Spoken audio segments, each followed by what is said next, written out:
And next question, a 16 mm diameter bar elongates by 0.04 percentage under a tensile force of 16 kilonewton. The average decrease in diameter is found to be 0.01 percentage. Then there are different statements given. Okay, from the given data they found out E, G, mu. So what are the correct values? Okay. So here what is given, this is the circular bar, length L and diameter D, and this much force is applied here. Okay, so from this we can calculate G and mu. E and mu. How to calculate E and mu? Sigma divided by EL will give the E, and mu will something like a ED divided by EL. Okay, so these two can be calculated from this. And what else? What other information that they provided here? Okay, they mentioned like diameter bar elongates 0.04 percentage. Okay, whenever it is a percentage, what is the formula for percentage? Percentage is nothing but change in that particular value divided by original. Okay, original, that is nothing but, in case of elongation, that is a L. So delta L divided by L. Okay, so this is nothing but EL. Okay, what is the formula for the EL? The strain in the length direction, the change in the length divided by original length. Okay, so that is nothing but 0.04. that is what here it is given. In the same way, the change in the diameter, if the change in the diameter is given in terms of the percentage, then it is automatically the ED.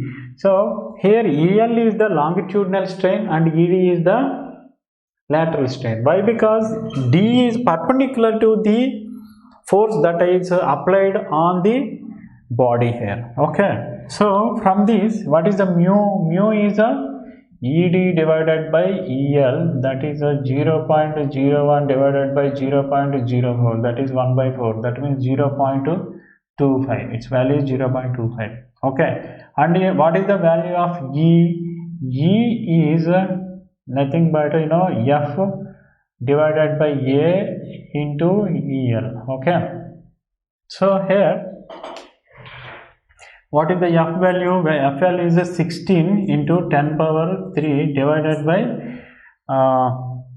area of the cross section, pi by 4 into D square. D is 16 square, and this is in the mm, so 10 power minus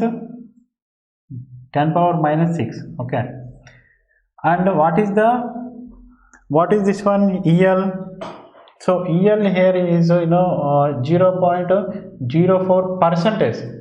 If you change into the absolute term, then 10 power minus 2. Okay, this is the E value here. So how to calculate this E value here? See, one time it will go, then how much it will become? So here 4 and this 4 will get cancelled. So because of this, how much it will become? 10 power minus 2. Okay, and how much we have? 22 by 7 into 16 here. So here 10 cube into all these zeros will add up to 10 power minus 10. Okay, it will go on numerator and it will become like that, divided by 5 into 16. So now we need to simplify these. Okay, so now what I do is here, this I can write, this I will write 100 into 100, so that here 10 power 9 is remaining, and here 5 into 16. Okay, so 4 times here, 4 into 4, this is a 25 times, and again this 4 here 25 times.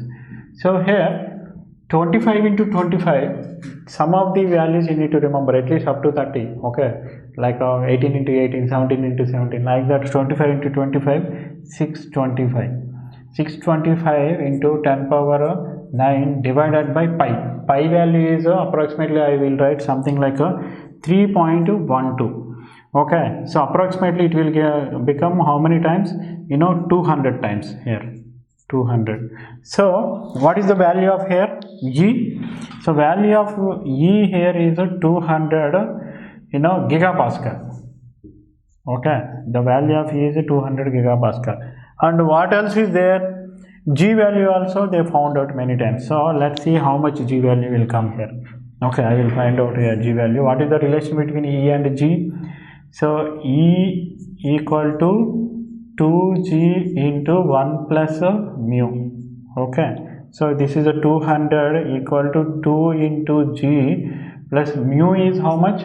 0.25, that means 1 by 4. 1 by 4 plus 1 plus 1 by 4, that is a 5 by 4. Okay, so 2 will get cancelled, and here it will become 5G equal to 2 into 2, 400. Okay, 400, and G will become how much? How many times? 80 gigapascal. Okay, G value is 80 gigapascal. So here E is 200 pascal. So where is 200 pascal here? So 200 means approximately 199. Okay, where is it? This is the one, and this is a matching, because here mu is wrong. And if you look at the fourth option, 199 gigapascal and G is 80 gigapascal. Okay, so 2 and 4. So which option is matching here? 2 and 4. Here option is B.